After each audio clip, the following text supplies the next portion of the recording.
Good morning बच्चों। Sanjay public inter college की online classes में आपका स्वागत है। हमारा पार्ट 10 चल रहा था, उपनिवेशवाद और देहात। ठीक है, तो मैंने आपको इसका पार्ट 1 करा दिया था और आज हमारा पार्ट 2 चलेगा। तो हमने आपको क्या पढ़ाया था? हमने आपको इससे पहले का पढ़ा दिया था और ये भी कहा था मैंने, जैसे 19वीं शताब्दी के प्रारंभ में मूल्यों में जो गिरावट की स्थिति आई थी, जब गिरावट की स्थिति आई थी तो उसमें जो जमींदार थे वो 1790 के दशक में उन्होंने कठिनाई, जो उनके सामने जो कठिनाई आई थी उनको सहने की स्थिति उन्होंने, मतलब वो उनकी जो सहने की स्थिति उसमें क्या थे, वो सफल हो गए थे और अपने आप को शक्तिशाली स्थापित या उनमें वृद्धि कर चुके थे। मतलब उनको क्या, उन्होंने अपने आप को मजबूत बना लिया था और उसके बाद क्या, उन्होंने उस क्षेत्र में अपनी शक्तियों को स्थापित करना शुरू कर दिया।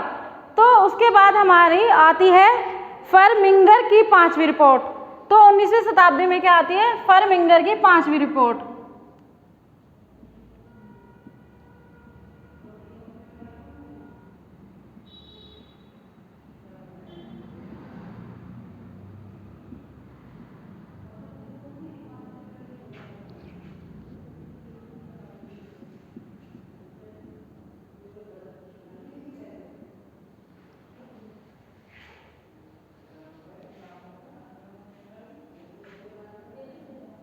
ठीक है, तो फरमिंगर की 5वीं रिपोर्ट आती है हमारी 19वीं शताब्दी में। राजस्व के क्षेत्र में अनेक परिवर्तन हुए। जो हमारी 19वीं शताब्दी थी उनमें क्या, जो हमारी राजस्व थी या भूमि थी उसमें क्या अनेक परिवर्तन हुए।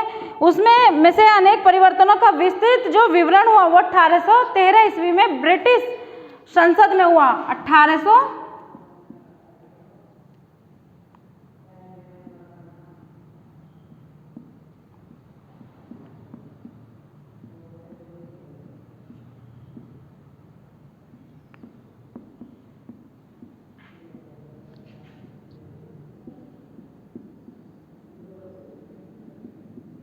ठीक है, 1813 ईस्वी में क्या ब्रिटिश संसद में हुआ। 19वीं शताब्दी में क्या अनेक परिवर्तन हुए भूमि के उसमें राजस्व में, और जो 1813 ईस्वी थी उसमें ब्रिटिश संसद में इसका प्रस्तुत किया गया इसको।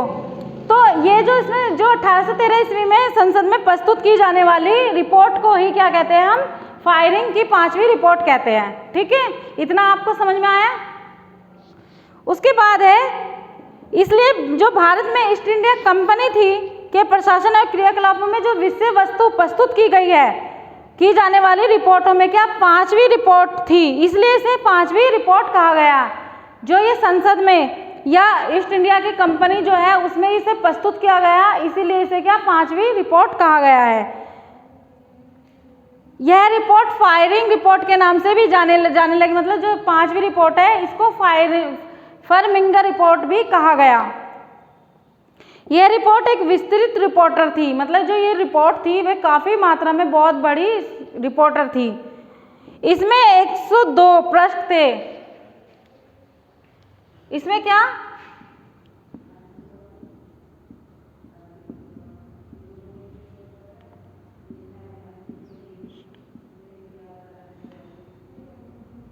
इसमें 102 पृष्ठ थे और ये जिनमें से 800 से भी अधिक पृष्ठ परिशिष्टों के थे। जो 800 पृष्ठ थे उसमें वो परिशिष्टों के थे। 102 में से एक, तो उसमें से जो थे कि 800 जो पृष्ठ थे वो परिशिष्टों के थे। इसमें जमींदारों तथा रैयतों के आवेदन पत्र, भिन्न भिन्न जिलों के कलेक्टरों की रिपोर्ट, मतलब इस जो ये रिपोर्ट थे, ये पृष्ठ थे, तो इनमें क्या था, भिन्न भिन्न जमींदारों या रियायती थे जो जमींदार थे उनके क्या जो आवेदन करते थे वो, तो उनमें क्या भिन्न भिन्न पत्र मिलते थे जो जिलों में कलेक्टर होते हैं उनकी रिपोर्टों में वो दर्ज किए जाते थे या लिखे जाते थे। तो राजस्व विवरण की जो संख्या होती है, तालिका होती है, वो क्या बंगाल तथा मद्रास के राजस्व और न्यायिक प्रशासन पर आधारित मतलब अधिकारियों द्वारा लिखी जाती थी। जो बंगाल के प्रशासक थे तो वो जो वहाँ के रिपोर्टर मतलब अधिकारी थे उनके द्वारा ये रिपोर्ट लिखी जाती थी। ठीक है, तो फिर है 5वीं रिपोर्ट की प्रस्तुति के कारण।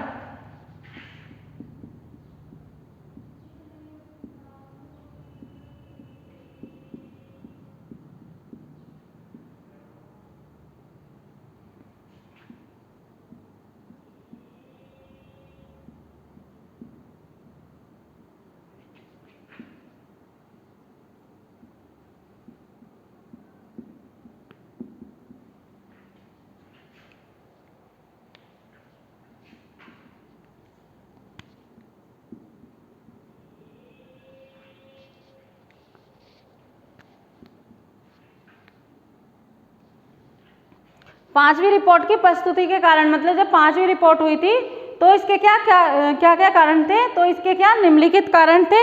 1760 ईस्वी के दशक में बंगाल में ब्रिटिश ईस्ट इंडिया, जो ब्रिटिश थे उसमें ईस्ट इंडिया कंपनी की सत्ता स्थापित होने के साथ साथ इंग्लैंड में उसकी गतिविधियों का सक्षम नजर आने लगी, मतलब सक्षम नजर रखी जाने लगी। जो 1790 ईस्वी के दशक था, मतलब 60 का दशक था, तो उसमें क्या था, जो ब्रिटिश में ईस्ट इंडिया कंपनी थी तो उसके साथ साथ क्या इंग्लैंड पर भी इसका क्या, उसकी गतिविधियों पर नजर रखी जाने लगी। और ब्रिटिश ईस्ट इंडिया कंपनी को भारत और चीन के व्यापार करने का एक अधिकार प्राप्त हो गया। जो ब्रिटिश शासक थे और चीन राज्य था उसमें क्या, इनको क्या था, व्यापार करने का क्या अवसर मिलने लगा। ब्रिटिश के अनेक समूह कंपनी के एकाधिकार के विरोध थे, मतलब जो ब्रिटिश थे वो क्या इन कंपनियों के विरोध में थे। वे कंपनी को व्यापारिक एकाधिकार प्रदान करने वाली शाही फरमान को रद्द करवाना चाहते थे। जो इनका शाही फरमान था, मतलब शाही फरमान का मतलब जो सूचनाएं मिलती थी तो उसको क्या करते थे, वो रद्द कर देते थे, मतलब खत्म कर देते थे। ब्रिटिश में ऐसे निजी व्यापारियों की संख्या में निरंतर वृद्धि होने लगी। जो ब्रिटिश शासक था उसमें क्या, जो व्यापार था उसमें क्या निरंतरता वृद्धि होने लगी, मतलब वो उन्नति की ओर बढ़ने लगे इस व्यापार को करने के लिए। जो भारत के साथ होने वाले व्यापार में भाग लेने के इच्छुक थे, और उन्होंने क्या करा, ब्रिटिश जो शासक था उसने कहा अपने व्यापार को, फिर उन्होंने सोचा कि हम भारत में भी अपना व्यापार जमा लें, या भारत के जो लोग हैं या व्यापारी हैं उनके साथ क्या हम अपना व्यापार करने लगे। ठीक है, उसके बाद है हमारा पांचवी रिपोर्ट का महत्व।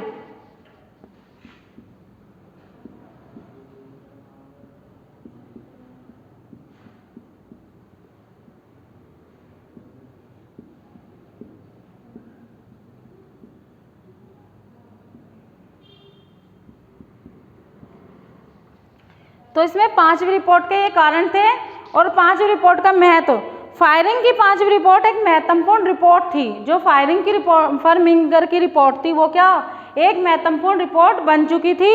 और 18वीं शताब्दी के अंतिम दशकों में कंपनी के शासन का स्वरूप हुआ, मतलब जो 18वीं शताब्दी थी, जो उसका दशक आते आते क्या हुआ था, जो ईस्ट इंडिया कंपनी के शासक का क्या स्वरूप क्या था और उसके क्या परिणाम हुए, मतलब उसका जो रूप था या उसके क्या परिणाम हुए कि इन्होंने ये कार्य किया या इन्होंने इतनी उन्नति कर दी, तो इसका क्या परिणाम निकला। इस विषय पर लगभग 150 वर्ष तक पांचवी रिपोर्ट हमारी अवधारणा को प्रभावित करने लगी। जो हमारी पांचवी रिपोर्ट थी वो 150 वर्ष तक, मतलब लगातार वो 150 वर्ष तक क्या करती थी, वो उसकी अवधारणा को प्रस्तुत करने लगी। इस रिपोर्ट के आधार पर भारत में ईस्ट इंडिया कंपनी के शासन के स्वरूप पर गंभीर वाद विवाद प्रस्तुत हो गए। मतलब जो भारत में क्या थी, ईस्ट इंडिया कंपनी थी, उसमें जो भी वाद विवाद होते थे, झगड़े होते थे या सलाह मशवरा होता था, वो क्या उसमें प्रारंभ हो गया था। निसंदेह हमें इस रिपोर्ट में उपलब्ध साक्ष्यों को अत्यधिक महत्वपूर्ण माना जाता है, किंतु एक सरकारी रिपोर्ट होने के कारण, ये क्या एक सरकारी रिपोर्ट थी और उसके होने के कारण इसे पढ़ने और समझने का प्रयास अत्यधिक सावधानी पूर्वक किया जाता था। जो हम इस रिपोर्ट को क्या पढ़ते थे तो हम इसे बड़ी सावधानी पूर्वक या मतलब अच्छे तरीके से क्या हम इसको समझते थे। ठीक है, फिर है पांचवी रिपोर्ट के दोष।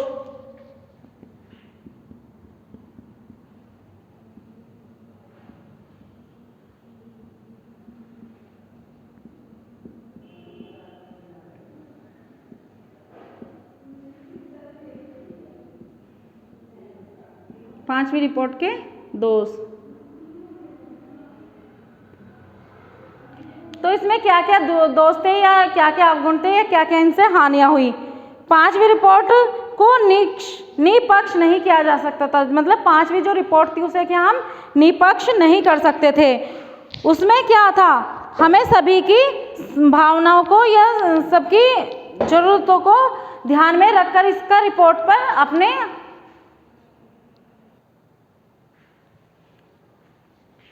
तो इसमें क्या निष्पक्ष था, इन्हें अपने इसमें निष्पक्ष मतलब किसी भी दूसरे पक्ष से क्या हम इसे अलग नहीं कर सकते थे। और इसमें है इस रिपोर्ट में परंपरागत जो जमींदार थे उनकी शक्ति के पतन का वर्णन अत्यधिक बढ़ा चढ़ाकर किया गया। मतलब इस रिपोर्ट में जो जमींदार थे उनका क्या हुआ, इसमें जो भी उनकी शक्ति का पतन हुआ, मतलब खत्म होती चली गई, उनमें क्या इनका बढ़ा चढ़ाकर उल्लेख किया गया। और इस रिपोर्ट में जमींदारों द्वारा जमीन खोने का भी इसमें क्या उल्लेख किया गया है, अतिशयोक्ति की गई है, मतलब इन्हें बढ़ा चढ़ाकर इसमें बातें की गई है कि ये अपनी ज़मीन न खोदे या इसको जो इसके कारण थे पतन होने के, ये काफ़ी बढ़ा चढ़ा कर गए। तो ये क्या एक अतिशयोक्ति थी। फिर है हमारा दूसरा टॉपिक, ये अब ये बताइए आप, इसमें मैंने जो ये फर्मिंगर की 5वीं रिपोर्ट बताई आपको, 19वीं शताब्दी में क्या इसका मतलब वर्णन किया गया था और 1813 ईस्वी में क्या ब्रिटिश संसद में इसको पारित किया गया है, मतलब दिखाया गया है, और इसीलिए इसे क्या फर्मिंगर की रिपोर्ट भी कहा गया है। और इसमें 102 पृष्ठ थे, जिसमें से 800 जो पृष्ठ थे उसे परिपृष्ठ कहा गया है। ठीक है, फिर इसकी क्या प्रस्तुति के कारण भी दिए गए हैं, फिर 5वीं रिपोर्ट का महत्व बताया गया और फिर उसके हानियां भी बताई गई है। महत्व का मतलब उसके लाभ बताए गए, फिर उसकी क्या हानियां भी बताई गई है। ये आपको समझ में आया इतना?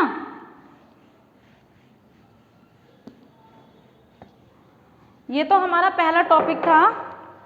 ठीक है, फिर हमारा दूसरा टॉपिक है पहाड़ियाँ।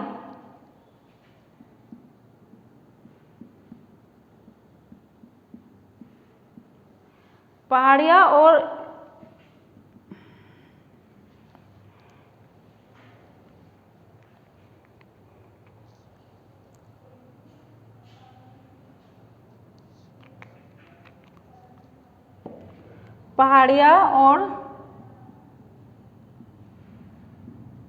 संथाल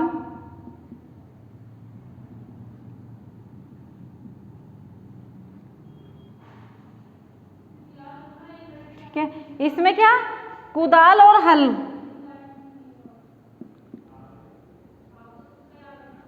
कुदाल और हल का प्रयोग किया गया। ठीक है, तो इसमें हमारी क्या पहली है पहाड़ियाँ।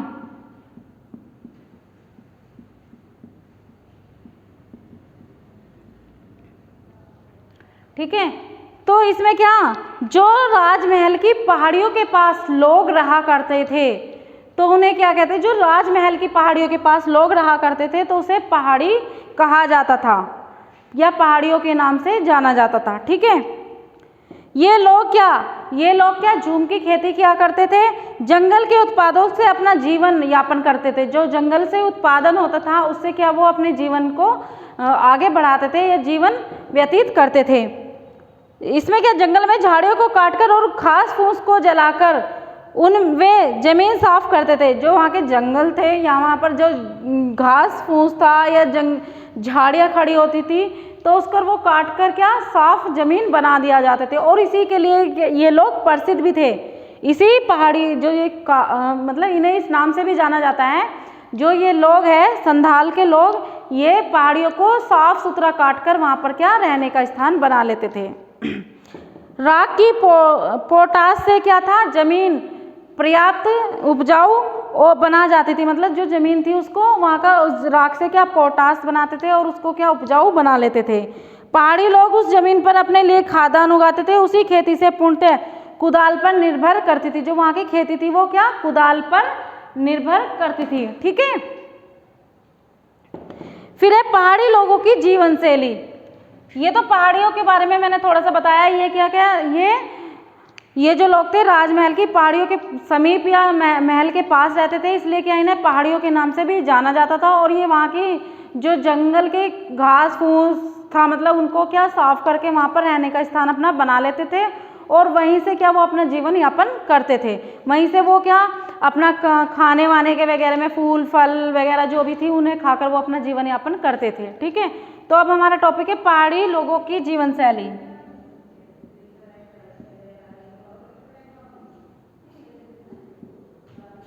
पहाड़ी लोगों की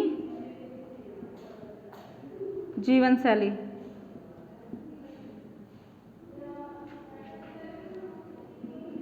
यहाँ पर इनका जीवन कैसा था। जो ये पहाड़ी लोग थे यहाँ पर ये रहते थे जंगलों में, तो इन्होंने अपने जीवन को कैसे निर्भर अपने आप पर बनाए रखा, मतलब इन जंगलों पर। तो पहाड़ी लोग कृषि के अलावा वनोत्पाद को एकीकृत करने का कार्य भी करते थे। जो यहाँ के पहाड़ी लोग थे वो क्या कृषि तो करते थे वहाँ पर, लेकिन उसके बाद का उनका क्या वनों का भी कार्य था। जैसे वनों को जंगल से लकड़ी काट कर वगैरह लाकर तो उससे क्या वो उत्पादन करते थे, बेचते थे और अपना व्यवसाय चलाते थे। जंगलों के फल फूल उनके भोजन का एक महत्वपूर्ण अंग था। जो जंगल में जो फल फूल थे, कंद मूल थे, वो उनका क्या महत्वपूर्ण खाना था, भोजन था। और कोयला बनाने के लिए लकड़ी एकत्र करते थे, और कोयले का क्या फिर वो कोयला बनाते थे, उसके लिए भी क्या लकड़ियों को इकट्ठा करते थे और उसको क्या उत्पादन करते थे। पेड़ों के नीचे उगने वाले छोटे छोटे पौधे अथवा प्रति भूमि पर उगने वाली घास फूस पशुओं के काम आती थी। और जब वो अपने जंगलों में क्या अपने पास क्या रखते थे, भैंस बकरी जो भी पशु रखते थे, तो वहाँ के जो छोटे छोटे पत्ते थे या घास फूस थी उनको वो क्या काट कर लाते थे और वो अपने जानवरों के काम में लाते थे। ठीक है, इस तरह झूम खेती करना, ये मतलब इस तरह क्या मैंने कहा था ना, ये लोग पहाड़ी लोग होते हैं, झूम करते थे या खेती करते थे या शिकार करते थे और खाद्य संग्रह करना या कोयले से अपना मतलब कोयला बनाते थे और रेशम के कीड़ों से रेशमी वस्त्र बनाते थे आदि पहाड़ी लोगों के मुख्य व्यवसाय थे। और ये क्या कृषि करना, झूम की खेती करना या पशुपालन करना या रेशमी कीड़ों से रेशमी वस्त्र बनाना, ठीक है, या कोयला बनाना लकड़ियों को एकत्र करके, तो ये क्या इनका व्यवसाय था प्रमुख। इन व्यवसाय के कारण उनका जीवन जंगल से घनिष्ठ रूप से जुड़ गया था। और क्या उनका क्या ये एक तरह से व्यवसाय था और इसी कारण क्या इनका जो जीवन था वो क्या घनिष्ठ संबंध से, उनके घनिष्ठ संबंध थे जंगलों से। और वे सदा मतलब सदा जो था अपना उनका जो जीवन था वो सादा जीवन व्यतीत करते थे और प्राकृतिक गोद में निवास करते थे। वे इमली के पेड़ों के झरमुटों से अपनी झोपड़ियां बनाते थे। जो इमली के पेड़ होते थे और उनकी जो छाल होती थी मतलब पत्ते होते थे, उनसे क्या वो अपने घर बनाते थे झुरमुटों से। और आम के पेड़ों की ठंडी छांव में आराम करते थे। तो जो इनका मुखिया होता था उसका इनका एक मुखिया भी होता था और उनका जो प्रमुख कार्य था वो क्या था, इनको एक बनाए रखता, उनके अंदर एकता की भावना को जागरूक करना या उन्हें एकता पूर्वक बनाए रखना। और मुखिया अपने समूह के पारस्परिक झगड़ों का निपटारा भी वही करता था। अगर उनके परिवार में या समूह में कोई भी वाद विवाद हो जाए तो उसका निपटारा क्या प्रमुख जो मुखिया होता था वो ही करता था। वे अन्य जनजाति अथवा मैदानी लोगों के साथ संघर्ष की स्थिति में अपनी जनजातियों का नेतृत्व करते थे। ठीक है, तो इसमें है अब हमारा पहाड़ियों लोगों के मैदानी भागों के साथ संबंध। जो पहाड़ी लोग थे उनका मैदानी भागों में कैसा संबंध था।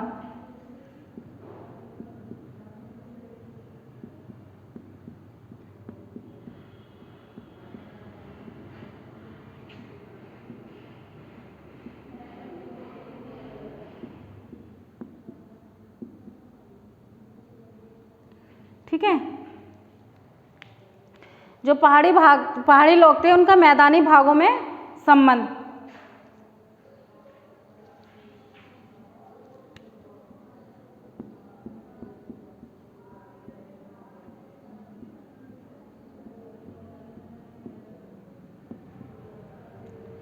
ठीक है,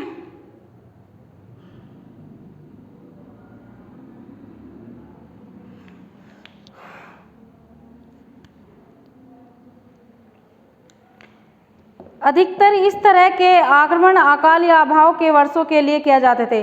जो यहाँ के लोग थे मैदानी भागों पर क्या वो बार बार आक्रमण करते थे। यहाँ के जो मैदान थे वहाँ पर क्या जो पहाड़ी लोग उन मैदानी भागों पर क्या थे बार बार आक्रमण किया करते थे, जिस कारण किसानों द्वारा एक स्थान पर बसकर स्थायी कृषि की जाती थी। और किसानों द्वारा स्थायी मतलब किसके स्थायी कृषि किसे कहा जाता है, जो वो एक ही स्थान पर रहकर रहते थे तो उसे क्या स्थायी कहा जाता था। तो इसलिए क्या स्थायी कृषि भी उसे कहा जाता था जब ये एक ही स्थान पर रहते थे और वहाँ पर रहकर क्या कृषि करते थे। इस तरह के आक्रमण किए जाने पर वो प्रमुख निम्नलिखित कारण थे। अधिकतर इस तरह के आक्रमण के अकाल या अभाव के वर्षों में किए जाते थे। मैदानी भागों पर आक्रमण करके पहाड़ी खाद्य सामग्री लूटते थे। और ये क्या मैदानी भागों पर क्या अपना आक्रमण करते थे और वहाँ पर क्या खाद्य सामग्रियों को लूट कर ले जाते थे, जिससे उन्हें अकाल का सामना या अभाव के दिनों का सामना करना पड़ता था। देखो जहाँ पर क्या अगर हमारी कोई भी वस्तु है या कोई भी खाद्य सामग्री अगर उसे कोई लूट कर ले जाए या अकाल पड़ जाए तो क्या हमें उस मतलब उस कमी का अभाव करना पड़ता है, मतलब वो क्या हमारे सामने एक कमी के रूप में खड़ी हो जाती है, तो उसे क्या कहते हैं, अकाल पड़ जाना। ठीक है। फिर है पहाड़ी लोग इस तरह के आक्रमणों का आयोजन अपनी शक्तियों के प्रतीक रूप में भी करते थे। इन आक्रमणों के कारण पहाड़ी लोग मैदान में बसे समुदायों पर अपनी शक्ति का घातक जमाते थे। जो ये पहाड़ी लोग थे ये क्या अपनी शक्ति का उन पर दुरुपयोग करते थे, मतलब अपना अधिकार जमाते थे और उन पर क्या बार बार आक्रमण कर देते थे। तो इस तरह से मैदानी भागों में रहने वाले लोग पहाड़ियों लोगों के आक्रमण से भयभीत रहते थे। और ये क्या जो पहाड़ी लोग थे उनके आक्रमणों से कि वो हम पर आक्रमण न कर दे या हमारी खास सामग्री या कोई भी वस्तु को वो हमसे छीनकर ना ले जाए, तो उससे वो क्या भयभीत रहने लगे।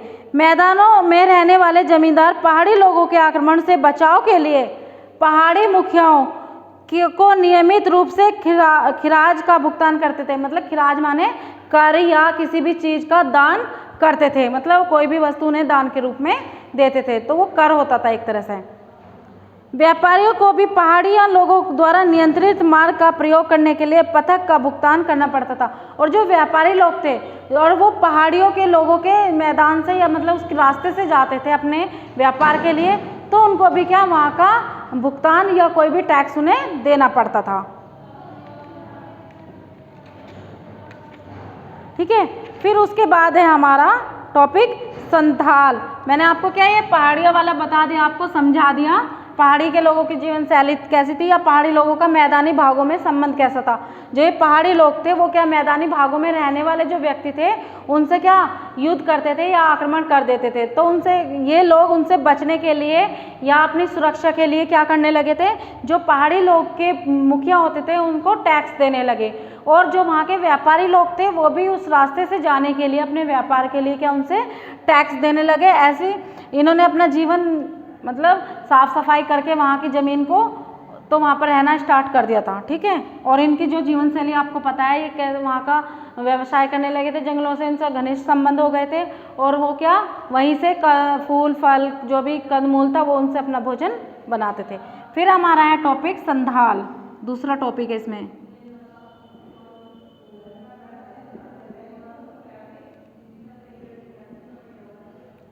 ठीक है।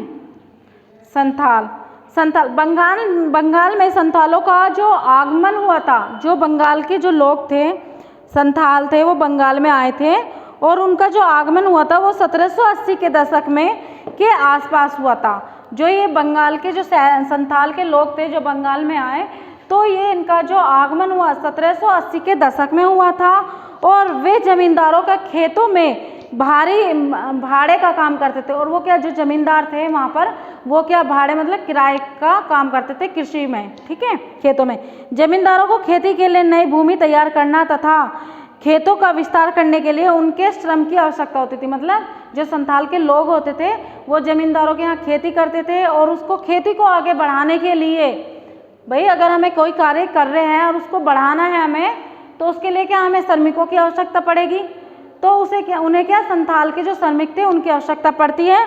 और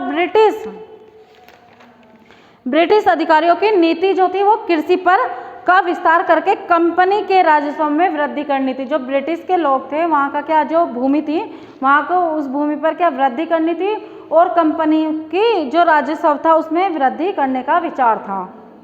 इसके लिए उन्होंने राजमहल की पहाड़ियों में रहने वाले पहाड़ी लोगों को एक स्थान पर रहकर स्थायी खेती करने का आदेश या मतलब उन्हें प्रोत्साहन किया। जो पहाड़ी लोग थे वो इधर उधर जाने लगते थे, तो उन्हें इधर उधर न जाने के लिए क्या इन्होंने जो जमींदार थे उन्होंने क्या वहाँ को उन्हें स्थायी रूप या स्थायी रहने के लिए उन्होंने कहा, उनको प्रोत्साहित किया। लेकिन पहाड़ी लोगों ने जंगलों को काटकर स्थायी कृषि करने के लिए तैयार नहीं थे। और पहाड़ी लोग क्या थे, जो ये पहाड़ी लोग थे वो क्या स्थायी रूप से या एक निश्चित रूप से एक स्थान पर नहीं रहते थे, इसलिए इन्हें क्या खाना बदोश भी कहा जाता था। और जो पहाड़ी लोग थे वो इस बात को नहीं माने कि हम एक ही स्थान पर रहकर कृषि करें, क्योंकि जो यहाँ के लोग थे ब्रिटिश शासक थी उन्होंने तो कहा कि जो पहाड़ी लोग हैं वो एक ही स्थान पर रह के वहीं पर कृषि करें, लेकिन वो जो पहाड़ी लोग थे वो नहीं माने इस बात को। और इस तरह ब्रिटिश अधिकारियों ने संथालों को जमीन देकर राजमहल की पर बसने की बात कही। और जो ब्रिटिश शासक थे, क्योंकि उनसे तो क्या, जो संथाल के लोग थे उनसे तो प्रॉफिट हो रहा था, उन्हें लाभ हो रहा था, तो इसलिए उन्होंने क्या, जो पहाड़ी स्थान था मतलब उस पर क्या उन्होंने, राजमहल का जो पहाड़ी एरिया था, तो संथाल लोगों को भी वहाँ क्या रहने की अनुमति दे दी। और संथालों ने वहाँ रहने के लिए पहाड़ी लोगों को नीचे के ढलानों पर भगा दिया। और क्या थे, जो संथाल के लोग थे और जो पहाड़ी लोग रहते थे, तो उन्हें क्या वहाँ से भगा दिया और नीचे ढलान पर रहने के लिए जंगलों को साफ करने के लिए कह दिया, क्योंकि जो ये पहाड़ी लोग थे जंगलों को साफ करके ही वहाँ अपना जीवन व्यतीत करते थे।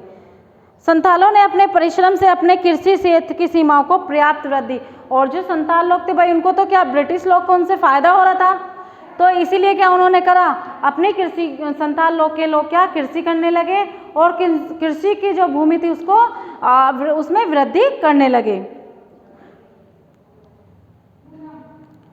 वृद्धि की और शीघ्र ही इस क्षेत्र में एक उपजाऊ क्षेत्र के रूप में परिवर्तन कर दिया। और शीघ्र ही जब उन्होंने क्या करा, इस क्षेत्र को उपजाऊ, मतलब अगर बंजर जमीन है, अगर उसमें हम खेती बाड़ी है उसमें अपनी मेहनत करें या श्रम करें तो क्या वो भी उपजाऊ हो जाती है। इसीलिए ऐसे ही क्या, जो ब्रिटिश लोग थे वो संथाल के लोगों की उन्हें बहुत आवश्यकता थी, क्योंकि संथाल के लोग क्या, जो बंजर भूमि होती है उसको भी उपजाऊ बना देते थे, तो इसलिए उन्हें वहाँ पर रहने की अनुमति दे दी राजमहल की पहाड़ियों पर। और जो पहाड़ी लोग थे उन्हें क्या नीचे ढलान पर भगा दिया। फिर आ गया हमारा टॉपिक संथाल की बस्तियों में वृद्धि।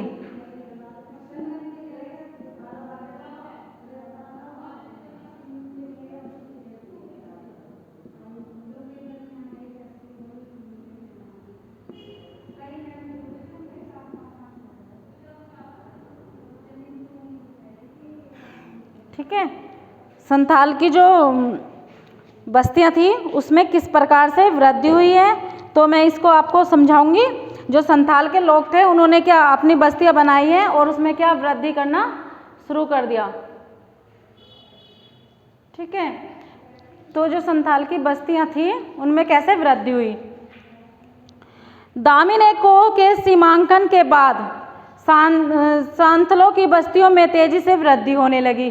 तो इन्होंने क्या धीरे धीरे जैसे जमीन को क्या उपजाऊ बनाया था, कृषि करने लगे और उसे क्या विस्तार से फैलाने लगे, तो ऐसे ही उन्होंने क्या अपनी बस्तियों में भी क्या वृद्धि करना शुरू कर दिया। 1838 ईस्वी में संथालों के ग्रामों की संख्या केवल 40 थी। जो ये संथाल लोग रहते थे तो इनकी जो बस्तियों में क्या इनकी जो संख्या थी 1838 ईस्वी में संथालों की जो संख्या थी वो क्या थी, 40 थी। और उसके बाद जो 1851 ईस्वी आई तो इनकी बढ़ते बढ़ते जो जनसंख्या हुई 1473 हो चुकी थी। पहले क्या संथालों की जो वृद्धि थी वो क्या 40 थी। कब तक, 1838 ईस्वी में क्या 40 ही जनसंख्या मतलब संख्या थी इनकी, और 1851 पर जब ये पहुंचे तो इनकी संख्या कितनी हो गई, 1473 सॉरी हो गई। इस अवधि में संथालों की संख्या में भी अश्लीलता हुई, मतलब वो इतनी मतलब लगातार बढ़ती चली गई और यह 3000 से बढ़कर 82,000 की संख्या को पार कर चुकी थी। जो संथाल की जनसंख्या थी वो 3000 से बढ़कर क्या 82,000 तक पार कर चुकी थी, अधिक हो गई थी। खाना बदोश जीवन छोड़कर वो एक स्थान पर बसने लगे। और जो संथाल के लोग थे इधर उधर भटकते थे, खाना बदोश किसे कहा गया, जैसे आज यहाँ पर तो कल वहाँ पर या परसों वहाँ पर, तो वो उन सबको क्या छोड़ दिया और उन्होंने क्या एक ही स्थान पर बसने का निर्णय ले लिया और अपने व्यापार को बढ़ाने लगे।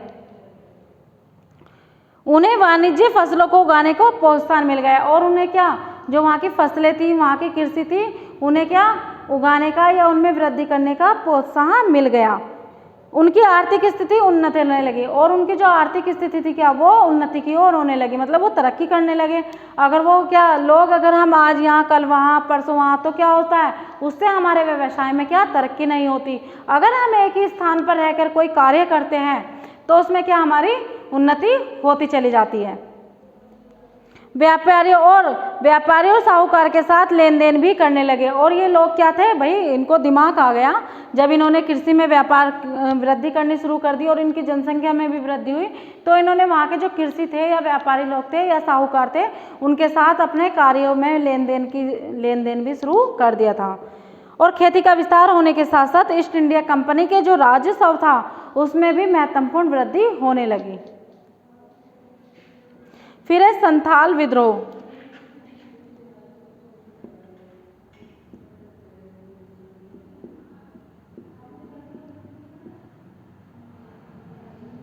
ठीक है, संथाल का क्या विद्रोह हुआ।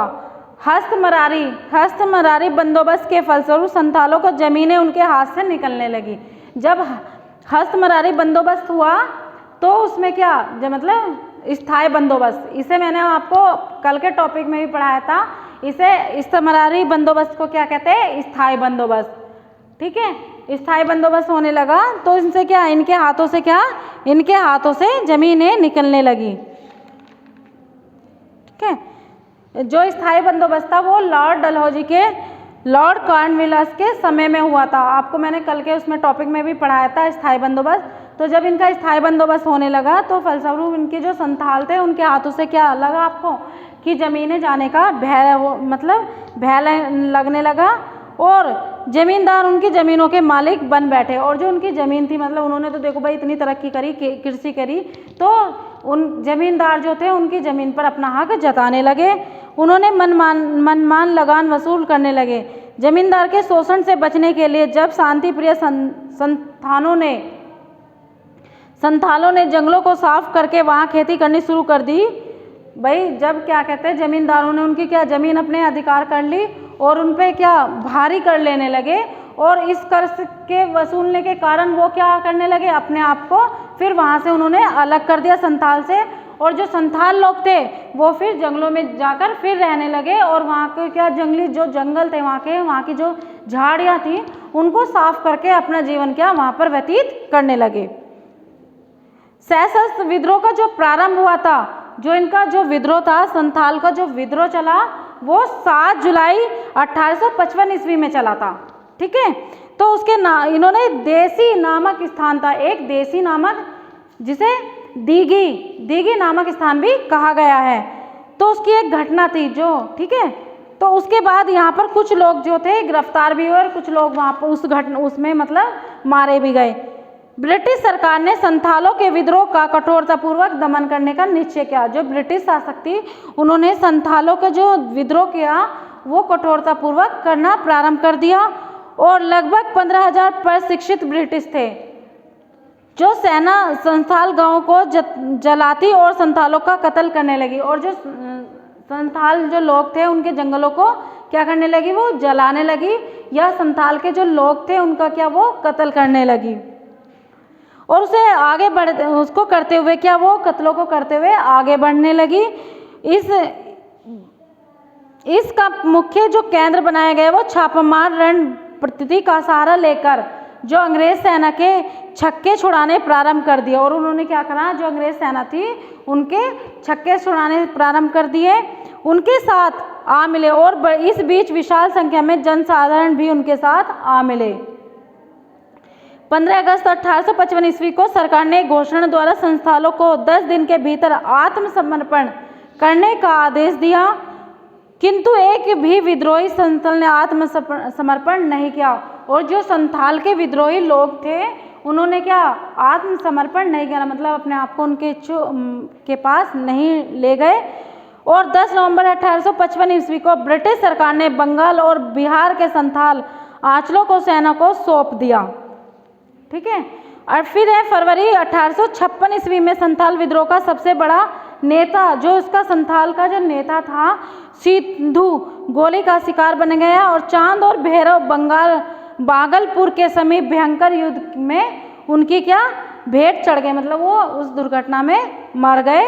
और फरवरी के तीसरे सप्ताह में काहू बीरभूम जिले के पुलिस के हाथ लग गया। और जो काहू था वहाँ का बीरभूम, वो क्या पुलिस के हाथ लग गया और उसी वक्त उसको क्या गोली मार दी गई थी।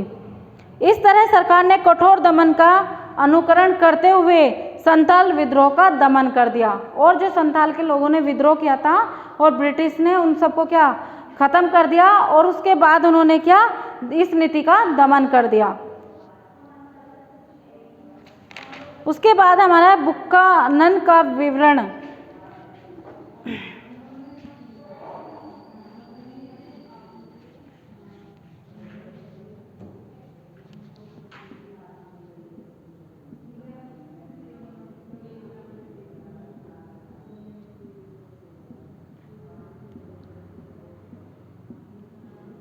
बुक्कानन का विवरण।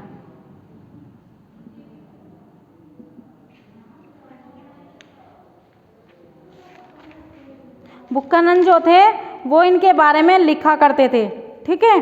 जो ये पहाड़ी लोग थे, राजमहल की जो पहाड़ियों के पास रहते थे, उनके बारे में वो लिखा करते थे बातें, उनके बारे में उन्होंने बहुत सारी बातें भी कही हैं। जो बुक्कानन थे वो क्या फ्रांसीसी का चिकित्सक था। जो बुक्कानन था वो एक फ्रांसीसी चिकित्सक था, और जो भारत आया और बंगाल चिकित्सक सेवा में 1794 से 1815 तक का कार्य किया। और उसने जो चिकित्सालय में क्या था 1794 से 1815 तक का क्या कार्य किया था। कुछ वर्ष तक वह भारत के गवर्नर जनरल लॉर्ड वेलजली का शल्य चिकित्सा रहा। जो हमारे गवर्नर जनरल थे भारत के वेलजली, तो वहाँ का क्या वो चिकित्सालय बना रहा। कोलकाता के अपने प्रवास के दौरान उसने कलकत्ता में एक चिड़ियाघर की स्थापना की। और कलकत्ता में क्या वो अपना प्रवास मतलब उनका घर था, और उसी में क्या उन्होंने एक चिड़ियाघर की स्थापना की। वे थोड़े समय के लिए वनस्पति उद्यान के प्रभारी रहे, मतलब उन्होंने वनस्पति उद्यान का भी उन्होंने क्या वर्णन किया।